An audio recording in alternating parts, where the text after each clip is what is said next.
All right. We are moving along in Roger's career. We're at the point where we're going to start talking about Dean Foods, Roger. So, turn it over to you. Okay, I'll back up just a step. I told you before that the Cal Dutch plants are really old, dilapidated plants. I mean, they're all wood structures, and something had to be done. So when we came aboard at Larson Company, we ended up rebuilding all of those plants, Cedar Grove, Waldo, and Brillion, with concrete structures and precast concrete roofs and additional production space. And the engineering department engineered all of that, had some local contractors. And so we accomplished what we said we had to do. We have to replace those plants because they do not look like a good food plant. So we ended up rebuilding all of them. Now we're getting up into the late 70s. I think we can kind of jump ahead. We bought the Fairwater plant, I said, in 1982. And then my boss was getting closer to retirement. He was setting up the company for sale. So we had the top management team. I think we had director of research, director of sales, director of operations, director of engineering, and himself. We went to AMA Advanced Management Training in Utica, New York for a week's time. And there we had a chance to discuss matters that were bothering us. Like I said, I don't know of any succession plan we have in the company. I mean, you could let everything fly there. And we ended up coming out of that session with position descriptions for all the people. We had to write our own position description. We wrote the position description in committee, and we wrote our standards of performance individually, because an individual will always have stiffer job performances or standards of performance than if a committee does it. And most of the job descriptions ended up with maybe assigned other duties. So he had the company pretty well set up, and then Dean Foods was looking for a third leg on their milk stools, so to speak. They had the pickle division, which supplied lots of pickles for McDonald's, and they had the milk division, and they thought if they get the vegetable division, they got three legs in their stool. If one division turned out with a poor year, the other ones could help them out, bail them out as far as bottom line is concerned. Now with the milk operation, they could buy a dairy and the milk would be marketed within a very small area because spoilage and milk had a short shelf life, whereas vegetables, you could keep it a couple of years. So when you had vegetables, it was more difficult to integrate the sales. Dairy, they each had their own sales area. With the vegetables, if you buy a company, they all wanted to protect their customers and to integrate the sales department of these two companies. The best way to do it would be if the sales manager of the company you bought retired. So now we're up to getting ready to market our company, and Quint got in touch with Dean Foods, and Dean Foods had been in touch with Larson Company before, interested in buying our company.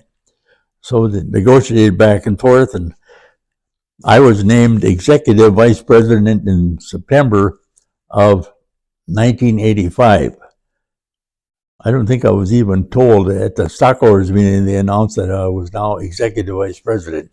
In other words, I was going to be running the whole show, and my boss was getting ready to retire and setting up the sale of the company. So my boss and I was involved with some of the negotiations, arrived at a deal, stock exchange with Dean Foods. And Dean Foods says, who's going to run the operation? And my boss said, Rod Hubrex. They said, well, we want to check Rod Hubrex out before we consummate the deal. So they set up a golf outing at Century Golf Course in Wausau, Wisconsin. And I proved to them that day that I hadn't spent my time on the golf course. I did a terrible job, but they accepted me, and I was elected to the board of Dean Foods and a vice president either at that time or subsequent to that. And they told me they wanted us to grow the vegetable division. So we had $140 million worth of sales at the time of the sales of Dean Foods, and we had grown from Cal Dutch at 350 to the combination of the two at 20 million. We grew it by buying Cambria, Fairwater, and Cambria, Fairwater, and what's the other plant? We had 3 plants, Darien, and we integrated that production, increased our sales. Now we're at 140 millions. Now we're all within the state of Wisconsin.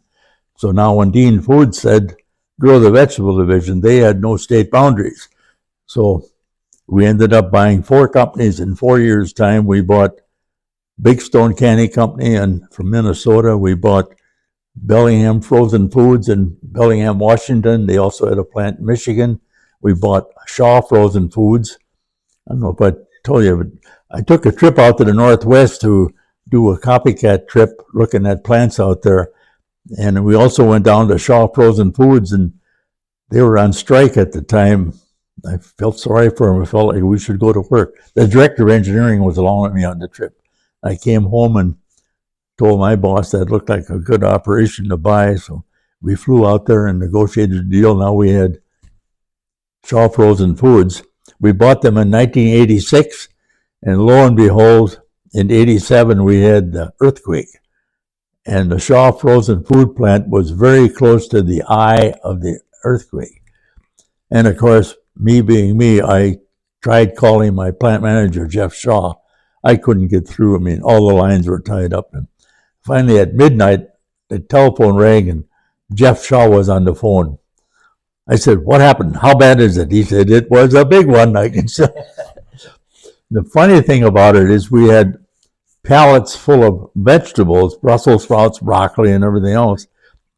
And the rows that were in one direction, either east and west, were fairly well intact. And the ones that were north and south were all tipped over. Isn't that funny? It's just the way earthquakes were. But we didn't have any real structural damage, but we had a mess in the plants. And that's the night when bridges collapsed in California. I think it was World Series time. So that was our indoctrination to Shaw Frozen Foods. Now, we had Jeff Shaw, stepping ahead a little bit, looked to me like he was going to be my heir apparent. We had to pick our own heir apparents, and they had to pass judgment of the hierarchy of Dean Foods. But I said to Jeff Shaw, this was from 86 to 93, so I was president for 8 years. And toward the end of that time, I said to Jeff, I'd like to have you come and take my place as president. He said, I'll never get my wife to move. I said, well, let's set up a dinner. I'll take her out to dinner. So I'll never forget, we're in, I don't know if we went to San Jose or someplace. Anyhow, the restaurant's name was the Crow's Nest. And she ordered salmon, and she just picked on it a little bit with her fork, and she shoved the plate aside, and she folded her arms. She said, start talking. So I told her all about the advantages of Wisconsin, and there aren't many as compared to California. And she said, I said, you'll find it real nice in Green Bay. She said, well, I live a half a mile from my mother, and I got horses. I said, well, you probably can have horses in Green Bay too, and your mother can come out and visit anytime she wants, and so forth. Well, I said, come out to Wisconsin. So I said to my wife, just to visit. I said, Jeff Shaw and his wife are coming out to Green Bay. And I told them to bring their children along. And I found out that she had twins that were 2 years old. And I could see my wife, twins? So they brought their bedding along, and they stayed at our house. And I sold them temporarily, but she hadn't sold her mother yet. But they accepted the job, and later on, they had a going away party for Jeff and his wife.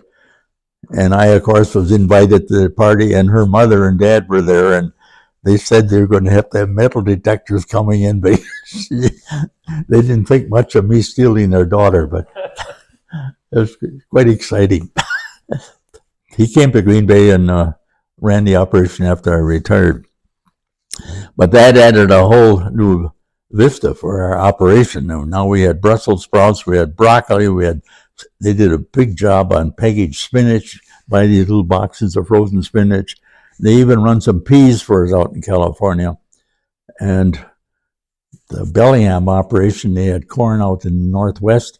And here we had some protection. If you had bad weather, you were spread around, and when a plant could have good weather. And the Frio Foods, we bought Frio Foods in San Antonio, or in Frio, Texas, which is close to San Antonio.